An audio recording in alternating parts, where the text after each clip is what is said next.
So hello friends, आज हम बात करने वाला है टेम्सन इंस्ट्रूमेंट इंडिया के बारे में, जो कि इसका आईपीओ खुलने वाला है 21 तारीख से लेकर 24 तारीख तक। और हाँ, इसका ग्रे मार्केट प्रीमियम चल रहा है अभी ऑलमोस्ट 100%, मतलब 90 to 95% इसका ग्रे मार्केट प्रीमियम अभी चल रहा है। तो चलिए अब हम बात करते हैं कंपनी के बारे में। कंपनी का मैं एक ओवरव्यू दे देता हूँ। ये कंपनी काम करती है हीट इंस्ट्रूमेंट्स बनाने में, हीट मेजरमेंट में और हीट वायरिंग बनाने में, जो कि इसके सप्लायर्स बहुत ज़्यादा है। ये बहुत बड़े पैमाने पे सप्लाई करती है। तो चलिए अब हम बात करते हैं कंपनी के बारे में। तो फ्रेंड्स, कंपनी काम करती है टेम्परेचर सेंसिंग सॉल्यूशंस में, इलेक्ट्रिकल हीटिंग सॉल्यूशन में और स्पेशलाइज्ड केबल सॉल्यूशन में। मतलब ये जो कंपनी है ये फैक्ट्रीज को प्रोवाइड करवाती है temperature sensing solutions and electrical heating solutions and specialised cable.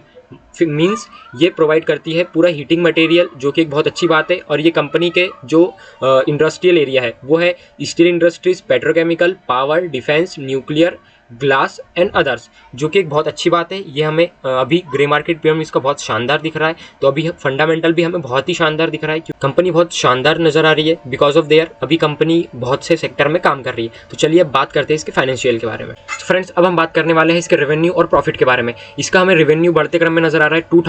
2024 में इसका जो रेवेन्यू है वो 274 करोड़ हुआ था और इसका जो ग्रोथ थी वो 40 करोड़ से थी। 2025 में इसका जो रेवेन्यू है वो 378 करोड़ रहा है और इसकी जो ग्रोथ रही है वो 62 करोड़ रही है। और 2026 में इसका जो रेवेन्यू है वो और बढ़कर 448 करोड़ रुपीस हो चुका है और इसकी जो ग्रोथ रही है वो 71 करोड़ हो गई है।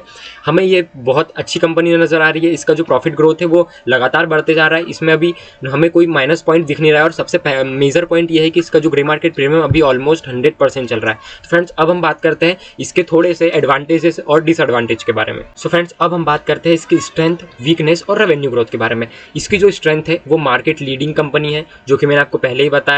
डाइवर्स प्रोडक्ट पोर्टफोलियो है, मींस इसका जो प्रोडक्ट्स है वो अलग अलग है। स्ट्रॉन्ग कस्टमर बेस है, मींस इसके कस्टमर बहुत अच्छे अच्छे, आपने नीचे देखा जैसे कि मैंने आपको बताया।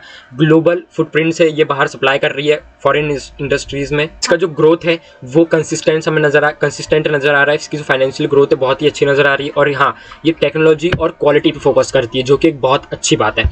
हमें ये कंपनी बहुत प्यारी नजर आ रही है। इसमें हम लिस्टिंग गेन के लिए अप्लाई करेंगे और हाँ, जिसको अगर लॉन्ग टर्म के लिए होल्ड रखना है, ये 100% तो अभी दे रही है, ये 200% भी लिस्टिंग गेन हमें दे सकती है। तो फ्रेंड्स, अब हम थोड़ी सी इसकी वीकनेस के बारे में बात कर लेते हैं। इसका जो 67% जो इसका रेवेन्यू आता है वो आता है इसके प्रोजेक्ट से, जो कि थोड़ा सा नेगेटिव पॉइंट है। इसका जो डेब्ट है वो 77 करोड़ रुपए है, जो कि अभी आईपीओ के पैसे से कम करेगी। और हाँ, इसकी वैल्यूएशन थोड़ी सी हमें हाई नजर आ रही है बिकॉज ऑफ देयर इसका आईपीओ साइज बहुत कम है और इसकी जो वैल्यूएशन है वो थोड़ी सी हमें स्लाइटली नजर आ रही है। और हाँ, इंडस्ट्री पे फुल डिपेंडेंट है कंपनी। अगर रॉ मटेरियल मिलेगा तो ये कंपनी वर्क करेगी। और इसके जो मैंने आपको फाइनेंशियल ग्रोथ बताया ये हमें बहुत ही अच्छे नजर आ रहे हैं, बढ़ते क्रम में है। तो हाँ फ्रेंड्स, इसे हमें अप्लाई करना है। हम इसमें लिस्टिंग गेन लेके निकल सकते हैं और हाँ, जिसको भी होल्ड करना है वो होल्ड भी कर सकते हैं। पहली बात और आखिरी बात, मैं सेबी रजिस्टर्ड नहीं हूँ, मैं सिर्फ आपको एक एनालिसिस दे सकता हूँ।